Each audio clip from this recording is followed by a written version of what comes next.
وہ اللہ سے لڑ رہا تھا۔ بچپن میں کسی نجومی نے اسے بتایا تھا وہ 70 سال کی عمر پائے گا۔ اس نے نجومی کی بات سنی اور بڑے دعوے سے جواب دیا، میں تمہیں 150 سال تک زندہ رہ کر دکھاؤں گا۔ نجومی نے حیرت سے سیاہ فام نوجوان کی طرف دیکھا۔ نوجوان بولا، افسوس، تم مجھے 150 سال تک زندہ نہیں دیکھ سکو گے کیونکہ تم مجھ سے 100 سال پہلے مر چکے ہوگے۔ نجومی نے اس بیوقوفانہ دعوے پر کہا لگایا اور منہ دوسری طرف پھیر لیا۔ ہم اگر آج اس کی زندگی کا تجزیہ کریں تو یہ ہمیں 2 حصوں میں تقسیم نظر آتی ہے، ایک قدرت کے فیصلوں کا انکار اور دوسرا موسیقی۔ وہ دنیائی موسیقی کا شہنشاہ تھا۔ اس نے راک، فنک اور سول موسیقی میں کمال کر دیا۔ وہ کنگ آف میوزک تھا۔ وہ اپنے والد کا 7واں بچہ تھا۔ یہ سیاہ فام خاندان تھا اور یہ بھی دوسرے سیاہ فام خاندانوں کی طرح برسوں سے جسمانی، ذہنی اور روحانی غلامی سے آزادی کوشش کر رہا تھا۔ 20ویں صدی کی 5ویں دہائی میں امریکہ کے غلاموں کو تھوڑی تھوڑی آزادی ملنا شروع ہوئی تو انہوں نے سفید فام آقاؤں کے ان پسندیدہ اور محبوب شعبوں کا انتخاب کیا جن سے یہ لوگ امریکی معاشرے میں وقار بھی حاصل کر سکتے تھے اور سفید فام آقاؤں سے بدلہ بھی لے سکتے تھے۔ چنانچہ یہ لوگ موسیقی اور ربانیت میں جانے لگے۔ یہ لوگ پادری بن گئے اور راک موسیقی کا میدان سر کرنے لگے۔ اس دور میں اس کے بڑے بھائیوں نے بھی ایک چھوٹا سا بینڈ بنا لیا۔ یہ لوگ کلیسوں کے سامنے ریلوے اسٹیشن اور ڈاؤن ٹاؤن میں کھڑے ہو جاتے، میوزک بجاتے، گاتے، ڈانس کرتے اور لوگ ان کے فن کی داد دیتے۔ یہ لوگ چھوٹے بڑے اسٹیج پر بھی پرفارم کرتے تھے اور انہوں نے اپنا ایک البم بھی بنایا اور ان کے ایک گانے I Want You Back نے 1969 میں مقبولیت بھی حاصل کی تھی، لیکن اس کے باوجود یہ بینڈ صف اول میں شامل نہ ہو سکا۔ ننھا گلوکار اس بینڈ میں تنبورا اور بونگو بجاتا تھا۔ اس کے ذہن میں بے شمار نئے آئیڈیاز آتے تھے۔ وہ ان آئیڈیاز کو عملی شکل بھی دینا چاہتا تھا، لیکن وہ اپنے بڑے بھائیوں اور والد کا جبر کا شکار تھا۔ اس کے والد اسے بری طرح تشدد کا نشانہ بناتے تھے، جبکہ وہ اپنے 6 بڑے بھائیوں کا چھوٹا تھا۔ وہ اس سے ذاتی ملازم جیسا سلوک کرتے تھے۔ اس فضا میں اس کے آئیڈیاز گھٹ گھٹ کر مرنے لگے تھے۔ وہ جینیس تھا۔ وہ تخلیق کے جوہر سے شہرک تک بھرا ہوا تھا، اور یہ حقیقت ہے ایسے لوگ زیادہ دنوں تک دوسروں کے ماتحت نہیں رہ سکتے۔ چنانچہ اس نے بھی ایک دن بھائیوں کی غلامی کا طوق اپنے گلے سے اتار دیا۔ وہ جیکسن 5 سے الگ ہو گیا اور اس نے امریکہ کے مشہور موسیقار کوئنسی جونز کے ساتھ مل کر اپنا پہلا سولو البم آف دی وال لانچ کر دیا۔ یہ البم 1978 میں ریلیز ہوا تو اس کی 1 کروڑ کاپیاں فوراً فروخت ہو گئیں۔ اس البم کے 3 گانے don't stop, till you get enough اور راک وتھ یو چند ماہ میں امریکی اور یورپین باشندوں کے ہونٹوں کا حصہ بن گئے اور مائیکل جیکسن موسیقی کا دیوتا بن کر پوری دنیا میں مشہور ہو گیا۔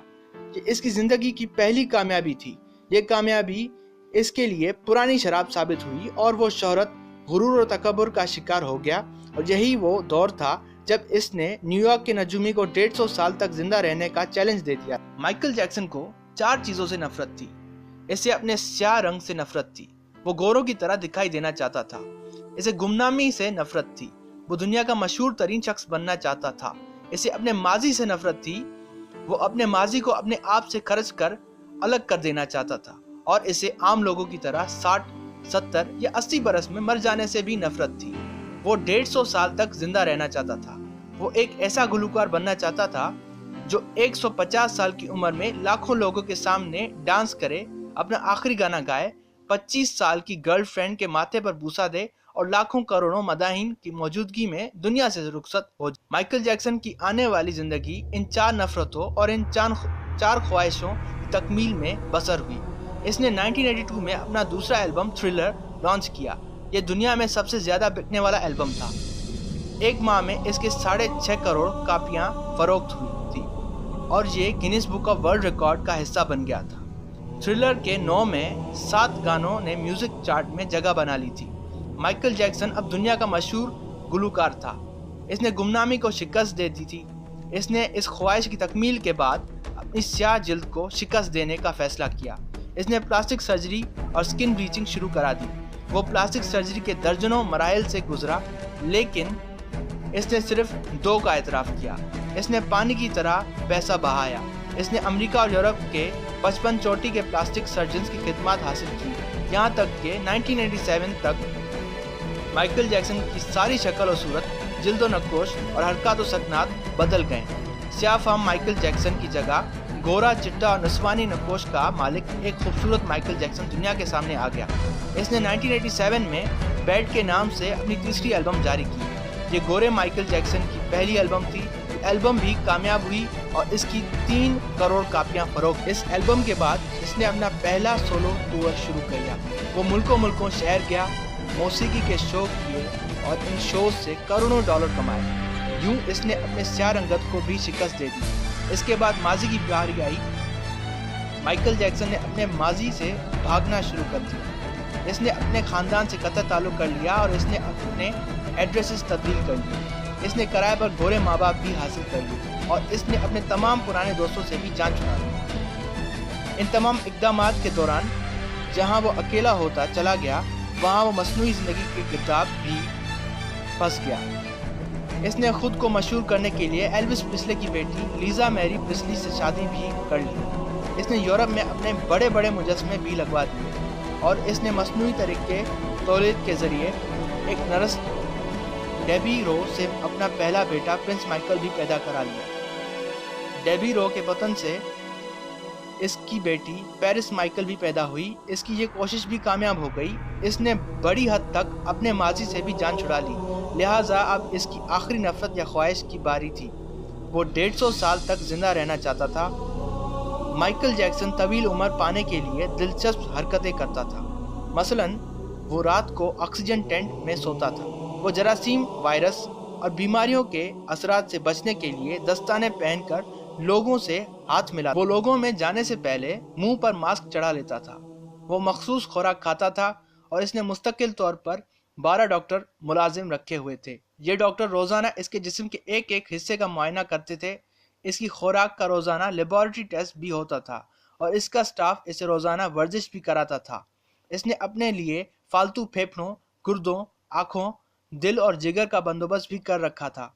یہ ڈونر تھے جن کے تمام اخراجات وہ اٹھا رہا تھا اور ان ڈونرز نے بوقت ضرورت اپنے اعضاء اسے عطیہ کر دینا تھے۔ چنانچہ اسے یقین تھا وہ 150 سال تک زندہ رہے گا، لیکن پھر 25 جون کی رات آئی۔ اسے سانس لینے میں دشواری پیش آئی۔ اس کے ڈاکٹرز نے ملک بھر کے سینئر ڈاکٹرز کو اس کی رہائش گاہ پر جمع کر لیا۔ یہ ڈاکٹرز اسے موت سے بچانے کے لیے کوشش کرتے رہے، لیکن ناکام ہوئے، تو یہ اسے ہسپتال لے گئے اور وہ شخص جس نے 150 سال کی منصوبہ بندی کر رکھی تھی، جو ننگے پاؤں زمین پر نہیں چلتا تھا، جو کسی سے ہاتھ ملانے سے پہلے دستانے چڑھا لیتا تھا، جس کے گھر میں روزانہ جراثیم کش ادویات چھڑکی جاتی تھیں اور جس نے 25 برس تک کوئی ایسی چیز نہیں کھائی تھی جس سے ڈاکٹروں نے اسے منع کیا تھا، وہ شخص 50 سال کی عمر میں صرف 30 منٹ میں انتقال کر گیا۔ اس کی روح چٹکی کے دورانیے میں جسم سے پرواز کر گئی۔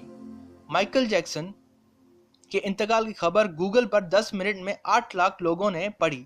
یہ گوگل کی تاریخ کا ریکارڈ تھا اور اس ہیوی ٹریفک کی وجہ سے گوگل کا سسٹم بیٹھ گیا اور کمپنی کو 25 منٹ تک اپنے صارفین سے معذرت کرنا پڑی۔ مائیکل جیکسن کا پوسٹ مارٹم ہوا تو پتہ چلا احتیاط کی وجہ سے اس کا جسم ڈھانچہ بن چکا تھا۔ وہ سر سے گنجا تھا، اس کی پسلیاں ٹوٹی ہوئی تھی، اس کے کولہے، کندھے، پسلیوں اور ٹانگوں پر سوئیوں کے بے تحاشا نشان تھے۔ وہ پلاسٹک سرجری کی وجہ سے پین کلرز کا محتاج ہو چکا تھا، چنانچہ وہ روزانہ درجنوں انجیکشنز لگواتا تھا، لیکن یہ انجیکشنز، یہ احتیاط اور یہ ڈاکٹرز بھی اسے موت سے نہیں بچا سکے، اور وہ ایک دن چپ چاپ اس جہاں سے شفٹ ہو گیا جس میں ہر زندہ شخص نے پہنچنا ہے، اور یوں اس کی آخری خواہش پوری نہ ہو سکی۔ مائیکل جیکسن کی موت ایک اعلان ہے۔ انسان پوری دنیا کو فتح کر سکتا ہے، لیکن وہ اپنے مقدر کو شکست نہیں دے سکتا۔ وہ موت اور اس موت کو لکھنے والے کا مقابلہ نہیں کر سکتا۔ چنانچہ کوئی راک سٹار ہو یا کوئی فرعون، وہ 2 ٹن مٹی کے بوجھ سے نہیں بچ سکتا۔ وہ قبر کو شکست نہیں دے سکتا، لیکن حیرت ہے ہم مائیکل جیکسن کے انجام کے بعد بھی خود کو فولاد کا انسان سمجھ رہے ہیں۔ ہمارا خیال ہے ہم موت کو دھوکہ دے دیں گے، ہم 150 سال تک ضرور زندہ رہیں گے۔